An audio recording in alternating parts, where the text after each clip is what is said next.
सोमपीते, सोम की पीति के लिए होता है। इसके स्वाध्याय से शरीर में सोम का रक्षण होता है। यह सोम ज्ञानाग्नि का ईंधन बनता है और इस प्रकार उचित व्यय होकर यह हमारे विकास में सहायक होता है एवं स्वाध्याय सोमपान में सहायक होता है। सुरक्षित सोम ज्ञानाग्नि का ईंधन बनता है और तीव्र बुद्धि बनकर हम अधिक ज्ञान प्राप्त कर पाते हैं एवं हमारे शरीर में सोमपान व स्वाध्याय का परस्पर भावन चलता है। स्वाध्याय से सोम की रक्षा होती है और सोम रक्षण से स्वाध्याय की योग्यता बढ़ती है। भावार्थ, वेदवाणी प्रभु के प्रति समर्पण करने वाले को प्राप्त होती है। यह प्रभु संपर्क को बढ़ाती है और व्यापक ज्ञान को देती है। सोमपान के लिए शरीर में शक्ति को सुरक्षित करने के लिए यह स्वाध्याय सहायक है। ज्ञानेश्वर्य व गतिशीलता। ओम इंद्रवायु इमेषुता उपय प्रयोभिरागतम इंदवो वामुषंति ही। इंद्रवायु, इंद्रश्च वायुश्च, इंद्र जितेंद्रिय पुरुष है, इंद्रियों का अधिष्ठाता है। ऐसा बनने के लिए ही यह वायु सतत क्रियाशील हुआ है। जितेंद्रिय बनकर यह क्रियाशीलता से सब बुराइयों का संहार करता है। प्रभु इनसे कहते हैं कि इंद्र, वायु, हे जितेंद्रिय व क्रियाशील पुरुषों, इन्हें सुतः ये सोम तुम्हारे लिए उत्पन्न किए गए हैं। इनके रक्षण से ही तुम इस जीवन में उन्नति को सिद्ध करना है।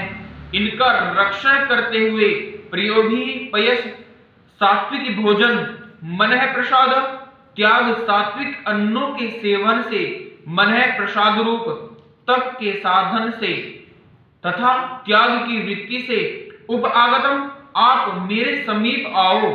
प्रभु प्राप्ति का मार्ग यही है कि हम भोजन को सात्विक करें, मन को सदा प्रसन्न रखें, मन में राग द्वेष न हो तथा लोभ के विपरीत त्याग की वृत्ति वाले बने।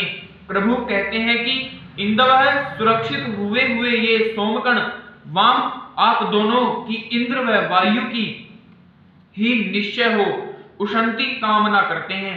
अर्थात सुरक्षित हुए ये सोमकण मनुष्य को इंद्र व वायु बनाते हैं।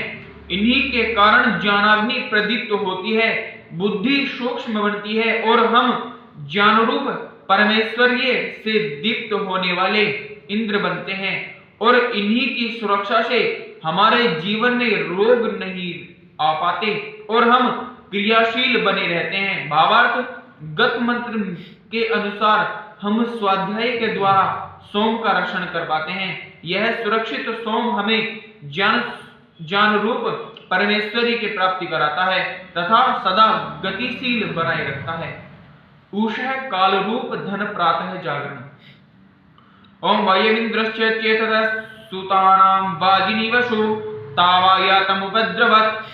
पिछले मंत्र में इंद्रवायु इस प्रकार इंद्र का पहले और वायु का पीछे उल्लेख था। प्रस्तुत मंत्र में वायु इंद्र च, इन शब्दों में वायु को पहले रखा है और इंद्र को पीछे। यह केवल इसलिए कि वायु व इंद्र दोनों का समान महत्व समझा जाए। जितना क्रियाशीलता का महत्व है उतना ही महत्व जितेंद्रियता का भी है। साथ ही इन दोनों में कार्य कारण भाव भी इस प्रकार है कि क्रियाशीलता जितेंद्रियता के लिए सहायक है और जितेंद्रिय पुरुष क्रियाशील होता है। शक्ति संपन्न होने के कारण उसे कर्म में आनंद आता है। हे वायु क्रियाशील पुरुष, तू और इंद्र जितेंद्रिय पुरुष सुतानाम शरीर में उत्पन्न किए गए इन सोमों का चेतथा संज्ञान प्राप्त करते हो। तुम इनके महत्व को समझते हो और इसलिए इनकी रक्षा के लिए सदा सचेत रहते हो। इस सचेत रहने में सबसे महत्वपूर्ण बात यह है कि तुम वाजिनीवशु, वाजिनी, उषानी, उषः काल रूप धन वाले बनते हो। इस उषः काल में तुम सोए नहीं रह जाते। ब्रह्मचर्य के दृष्टिकोण से यह बात बड़ी महत्वपूर्ण है कि यही समय ब्रह्म मुहूर्त भी कहलाता है। यह समय प्रभु से मिलने का समय होता है। इस समय सोए रह जाना कितने महान धन का विनाश है। यह काल तो उषादायी सब बुराइयों का दहन कर देने वाला है। इस समय जागकर उत्तम कर्मों में निवास करना, संध्या स्वाध्याय आदि में लगे रहना ही ठीक है। प्रभु इस उषः काल रूप धन वाले वायु व इंद्र से कहते हैं कि तुम दोनों द्रवता शीघ्रता से दौड़ते हुए उप आयतम मेरे समीप आ जाओ। उषः काल में जागने वालों को अवश्य प्रभु प्राप्ति होती है। प्रसंगवश ब्रह्मचर्य में यह उषः जागरण सहायक होता है और इस प्रकार इसका महत्व अत्यंत बढ़ जाता है। भावार्थ, हमें सोम की रक्षा के महत्व को समझना चाहिए। हम प्रातः जागरण के अभ्यासी बने और प्रभु को प्राप्त करें।